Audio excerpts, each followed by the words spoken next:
25 अप्रैल 1945 के बाद से हिटलर के जीवन का सिर्फ एक ही मकसद था, स्वयं अपनी मौत की तैयारी करना। 25 अप्रैल को ही उसने अपने निजी अंगरक्षक हिंस लिंगे को बुलाकर कहा था, जैसे ही मैं अपने आप को गोली मारूं तो तुम मेरे मृत शरीर को चांसलरी के बगीचे में ले जाकर उसमें आग लगा देना।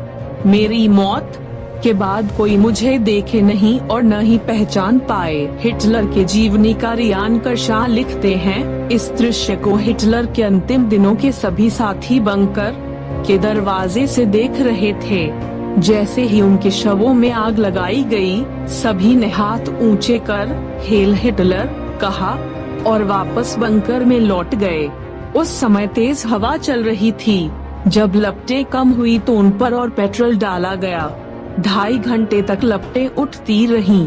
रात 11 बजे ग्विंशे ने एसएस जवानों को उन जले हुए शवों को दफनाने के लिए भेजा। कुछ दिनों बाद जब सोवियत जांचकर्ताओं ने हिटलर और उनकी पत्नी के अवशेषों को बाहर निकाला तो सब कुछ समाप्त हो गया था। वहाँ एक डेंटल ब्रिज जरूर मिला। 1938 से हिटलर के दंत चिकित्सक के लिए काम करने वाले एक शख्स ने पुष्टि की कि वो डेंटल ब्रिज हिटलर के ही थे। अपने जीवन के आखिरी दिनों में हिटलर जमीन से 50 फीट नीचे बनाए बंकर में ही काम करते और सोते। सिर्फ अपनी चहेती कुतिया ब्लांडी को कसरत कराने के लिए वो कभी कभी चांसलरी के बगीचे में जाते, जहां चारों तरफ बमों से ध्वस्त टूटी हुई इमारतों के मलबे पड़े होते। हिटलर सुबह 5 या 6 बजे सोने जाते थे और दोपहर के आसपास सोकर उठते थे। हिटलर की निजी सचिव त्राउदी जुंगा अंतिम क्षणों तक उस बंकर में हिटलर के साथ थीं। बीबीसी से एक बार बात करते हुए उन्होंने कहा था, आखिरी 10 दिन वास्तव में हमारे लिए एक बुरे सपने की तरह थे। हम बंकर में छिपे बैठे थे और रूसी हमारे नजदीक चले आ रहे थे। हम उनकी गोलीबारी, बमों और गोलों की आवाज साफ सुन सकते थे। हिटलर बंकर में बैठकर इंतजार कर रहे थे कि कोई आकर उन्हें बचाएगा। लेकिन एक बात उन्होंने शुरू से ही साफ कर दी थी कि अगर लड़ाई में उनकी जीत नहीं होती है तो वो बर्लिन कभी नहीं छोड़ेंगे और अपने ही हाथों से अपनी जान ले लेंगे। इसलिए हमें पहले से ही पता था कि क्या होने वाला है। जब 22 अप्रैल 1945 को हिटलर ने हम सब से कहा कि अगर आप चाहे तो बर्लिन से बाहर जा सकते हैं, तो उनकी प्रेमिका इवा ब्राउन सबसे पहले बोली, आपको पता है मैं आपको छोड़कर कहीं नहीं जाऊंगी, मैं यहीं रहूंगी। अनायास और अपने आप मेरे मुंह से भी यही बात निकली थी। उसी दौरान हिटलर के युद्ध उत्पादन मंत्री एल्बर्ट स्पीयर उनसे मिलने और उनको अलविदा कहने उनके बंकर में आए थे। बाद में स्पीयर ने याद किया कि तब तक हिटलर की शख्सियत में बहुत बदलाव आ चुके थे। अपने जीवन के अंतिम हफ्तों में हिटलर की हालत ऐसी हो गई थी कि उन पर सिर्फ तरस खाया जा सकता था। उनका पूरा शरीर हिलने लगा था और उनके कंधे झुक गए थे। उनके कपड़े गंदे थे और सबसे बड़ी बात ये थी कि उनका मेरे प्रति रुख बहुत ठंडा था। मैं उनसे विदा लेने आया था। उन्हें पता था कि हम आखिरी बार मिल रहे थे, लेकिन मुझे नहीं याद पड़ता कि उन्होंने मुझसे कोई ऐसी चीज कही हो जो दिल को छू लेने वाली हो। हिटलर की उस समय की हालत का वर्णन the life and death of Adolf Hitler लिखने वाले रॉबर्ट पेन ने भी किया है। पेन लिखते हैं, हिटलर का चेहरा सूज गया था और उसमें असंख्य झुर्रियां पड़ गई थीं।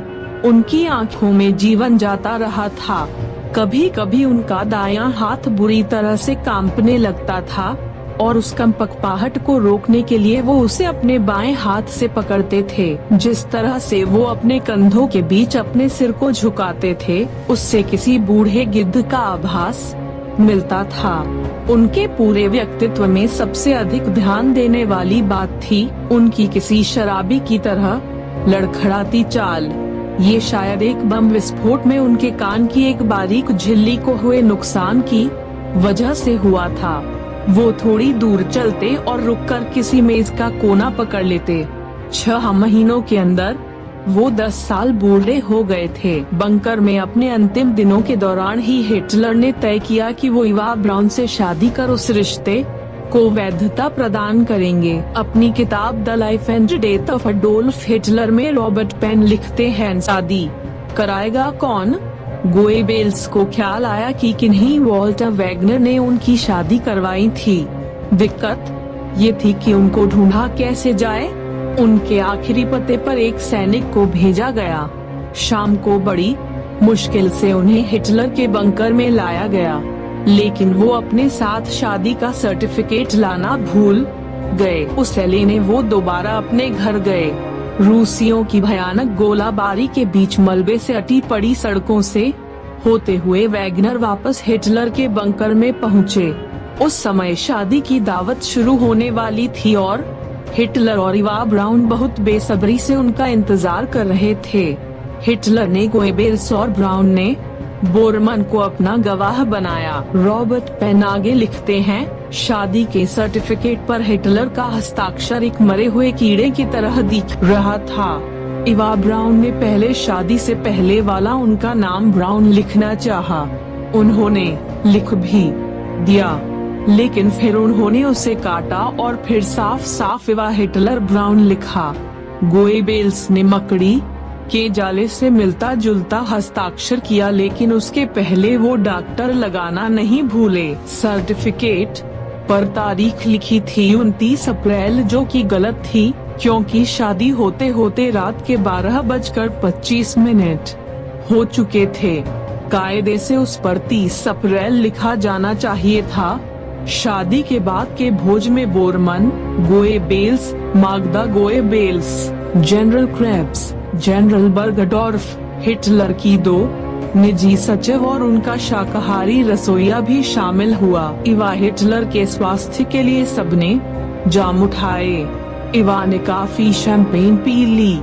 हिटलर ने भी शैंपेन का एक घूंट लिया और पुराने दिनों के बारे में बातें करने लगे जब वो गोएबेल्स की शादी में शामिल हुए थे। फिर अचानक उनका मूड बदल गया और वो बोले, सब खत्म हो गया, मुझे हर एक ने धोखा दिया। अपने जीवन के आखिरी दिन हिटलर ने कुछ घंटों की नींद ली और तरोताजा उठे। अक्सर ये देखा गया है कि मौत की सजा पाए कैदी अपनी मौत से पहले की रात चैन की नींद सोते हैं। नहाने और शेव करने के बाद हिटलर अपने जनरलों से मिले। उन्होंने कहा कि अंत नजदीक है। सोवियत सैनिक किसी भी क्षण उनके बंकर में घुस सकते हैं। रॉबर्ट पेन लिखते हैं, हिटलर ने प्रोफेसर हासे को बुलाकर पूछा कि साइनाइड के कैप्सूलों पर भरोसा किया जा सकता है या नहीं। हिटलर ने ही सलाह दी कि उनका परीक्षण उनकी प्रिय कुतिया ब्लांडी पर किया जाए। परीक्षण के बाद हासे ने हिटलर को रिपोर्ट दी। परीक्षण सफल रहा। ब्लांडी को मरने में कुछ सेकंड से ज्यादा नहीं लगे। हिटलर की खुद इस दृश्य को देखने की हिम्मत नहीं हुई। मरने के बाद ब्लांडी और उसके 6 पिल्लों को एक बक्से में रखकर चांसलरी के बगीचे में लाया गया। पिल्ले अभी तक अपनी मां के स्तनों से चिपके हुए थे। तभी ओटे ग्वेंशे ने उन्हें एक एक कर गोली मारी और उस बक्से को बगीचे में ही दफना दिया गया। 2:30 बजे हिटलर अपना आखिरी भोजन करने के लिए बैठे। ओटो ग्वेंशे को आदेश मिला कि वो 200 लीटर पेट्रोल का इंतजाम करे और उसे जेरी केनों में भरकर बंकर के बाहरी दरवाजे तक पहुंचाए। हिटलर के जीवनी का रियान करशा लिखते हैं, ग्वेंशे ने जब हिटलर के शोफर एरिक कैम्पका को इस बारे में फोन किया तो कैम्पका हंसने लगे। उनको पता था कि चांसलरी में पेट्रोल की कितनी किल्लत है। वो बोले, किसी को 200 लीटर पेट्रोल की क्यों जरूरत हो सकती है। लेकिन ग्वेंशे ने आदेश के लहजे में कहा कि यह हंसने का समय नहीं है। कैम्पका ने बहुत मुश्किल से 180 लीटर पेट्रोल का इंतजाम किया। भोजन के बाद हिटलर आखिरी बार अपने साथियों से मिलने आए। उन्होंने बिना उनके चेहरों को देखे उनसे हाथ मिलाए। इनकी पत्नी इवा ब्राउन भी उनके साथ थी। उन्होंने गहरे नीले रंग की पोशाक और ब्राउन रंग के इटालियन जूते पहन रखे थे। उनकी कलाई पर हीरों से जड़ी प्लैटिनम की घड़ी बंधी हुई थी। फिर वो दोनों कमरे के अंदर चले गए। तभी एकदम से शोर सुनाई दिया। माग्दा गोएबेल्स दरवाजे तक चिल्लाते हुए आई कि हिटलर को आत्महत्या नहीं करनी चाहिए।